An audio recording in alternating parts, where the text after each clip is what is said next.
imagine as soon as it happens to you, uzoyixazulula kanjani? How do we move forward when so much of the system is just not holding us ngobuntu, they're not holding us with compassion?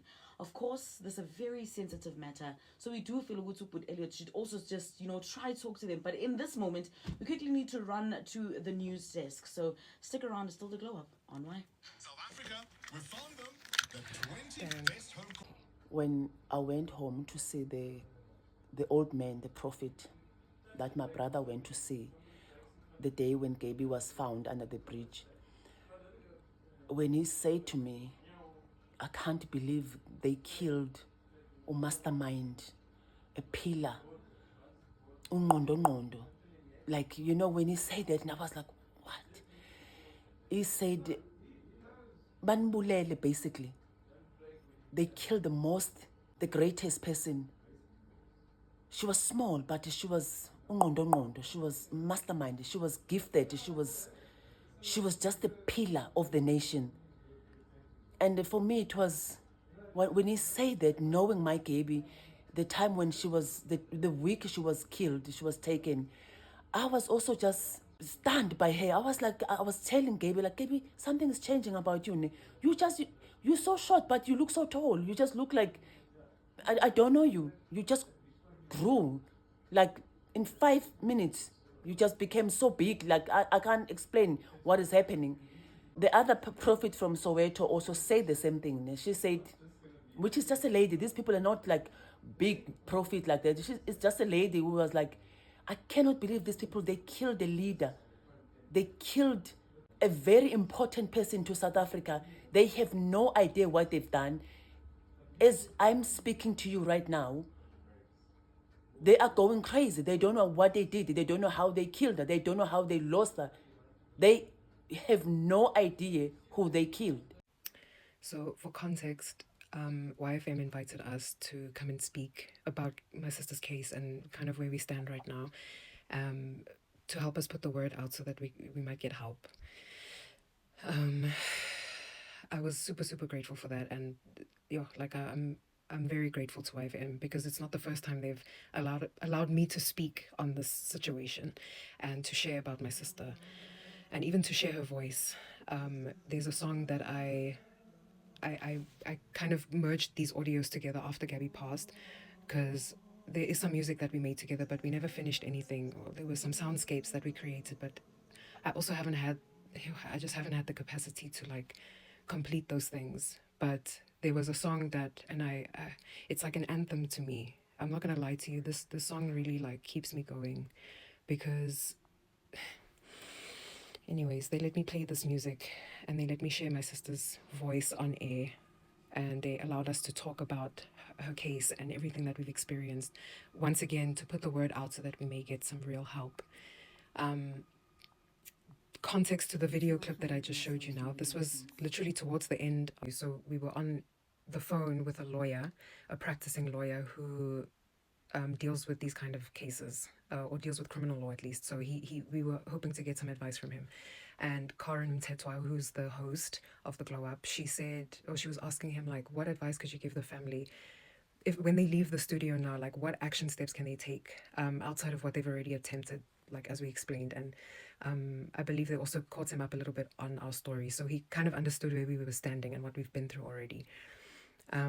So we're listening attentively to hear his advice, and he's literally like, the family is going to have to accept. One, we couldn't really hear him very clearly. Like the sound was a bit like hectic. That's why I was closing my eyes, because I'm also trying to like actually hear him and listen to what he's saying and like actually absorb the words that he's saying and think about them. And they were not sitting right with me. Like, he was basically just like admitting that the system is this fucked up. Like, it really is this fucked up. And I think his perspective is actually so important to hear, because it's the truth. This is how you really need to look at the current system. And if we want something different, then we actually have to act towards a different system. We can't keep perpetuating what's happening. We can't just stay silent and stay like complicit. Like, what? And yeah, so obviously that was quite disappointing, because we were like, I thought you were going to give me like some action steps to take, not tell me that I must accept that my sister, like, we have lost this wonderful person in such a horrible way. Like, that's your advice. Yeah, that was, I mean, even to end the interview like that was, it only lit that fire under my ass even more, because I'm just like, these are the kind of people that I can't really like give my attention to right now, because my thinking is so much bigger than that.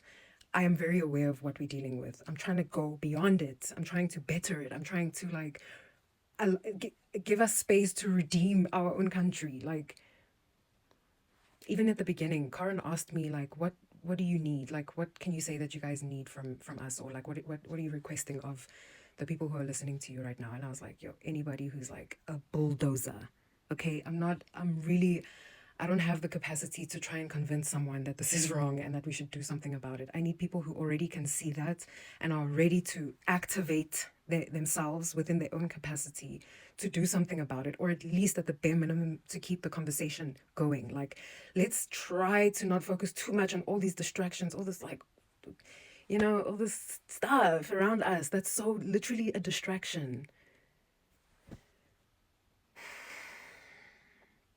Anyways, the entirety of that conversation was so, yeah, I'm just very grateful to the host and to the producer Kia, who contacted me through TikTok because she saw my videos. And the Glow Up has a section of their show that's called, I think it's Legal Matters. Sorry if I get it wrong, I will write it on the screen. But it's basically pertaining to, legal matters, things that are happening in the legal world that need attention brought to them, because a lot of the stuff is just happening in the background of our lives. And if you don't have a direct contact to like these institutions that are really failing us, like if you're not dealing with the situation, bless you, and I hope you don't have to, but please fight with the people who are, because like we need everyone involved in this. Like we really, really, really, yeah. I'm speaking up because my sister, it's my sister. Like, I'm gonna talk, and like I said, I feel I'm really sitting with actual guilt for not doing more before my sister passed.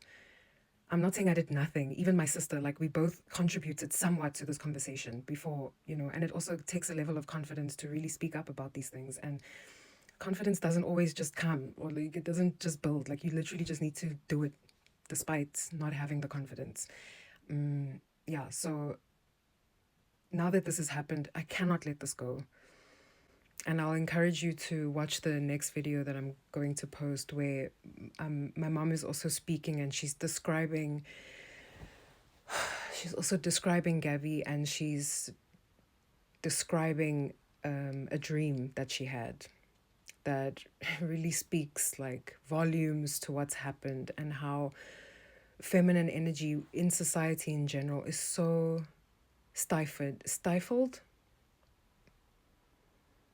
Yeah, it's muzzled and it's stifled, and it's just like not allowed to be. And imagine if like women imagine if women were protected. The way a woman feels, like our intuition, even the way a mother can feel their child. My mother knew that something was happening to my sister. Like she felt it literally at around 7 o'clock. She felt something release from her womb. It I don't know how to explain to you. Like it popped, it burst, and then it shot up her body. And immediately she thought about my sister and was like, Gaby's taking too long to come home. Something happened. Literally. And we went with that information, with that intuition to the police and said, please, I'm begging you, please hear me. Something bad happened to this woman. This is not normal what's happening. Can you please, please, please, please, please, please, please, please, please, begging, please do something.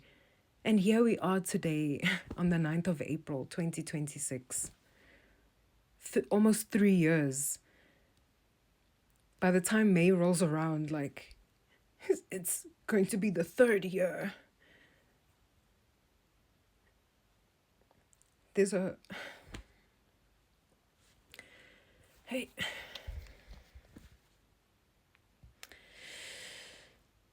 Yeah, I don't really know what else to say.